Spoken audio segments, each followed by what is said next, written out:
So is the U.S.-China conflict the defining relationship of our time? Forum today in Washington, D.C., warning of the consequences of a war breaking out in the Indo-Pacific and what the United States can do to avoid it. NTD's Washington correspondent Jack Bradley reports. Certainly the United States can afford is another war in the Indo-Pacific, in that region. Because if that region has a regional war break out, we are in essentially a global war.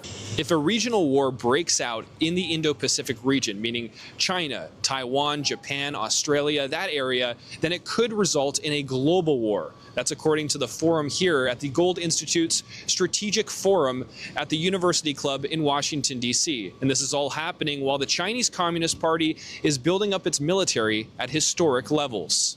The future for the United States of America to continue to get another 250 years out of this experiment is out in the Asia-Pacific basin or the Indo-Pacific basin. This century is going to be defined by the relationship between the United States and China, or more broadly, the United States and that of the region of the Indo-Pacific or Asia-Pacific. As for national security, one part of that is economic security and the necessity for reshoring critical minerals and other aspects vital to supply chains that were slowly dominated by China over the past few decades. And for those of you who say, well, you know, I live in Texas, I got my guns, good luck finding ammo when you don't manufacture gunpowder. Good luck staying in the fight when you don't have access to any medicine. Good luck when you're transporting goods when you don't have any ships. Panelists said that China is trying to drive a wedge between the U.S. and smaller nations in the region with its Belt and Road Initiative. That's where China gives out loans to those countries that they can never repay, and thereby taking control of their infrastructure and national sovereignty. And while they're there, by the way, we can help you train your police force, and oh, by the way, we can help you train your journalists. One central message to ensure regional stability is the reunification of North and South Korea as a democracy.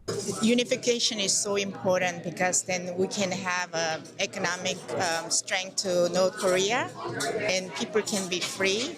The Republic of Korea, as well as Japan, they sit at the doorstep of 3 nuclear weapon states. And that's why it's critical for the U.S. and its allies to push back against Chinese aggression.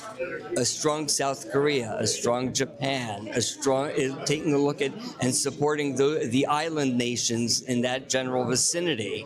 That's a buffer.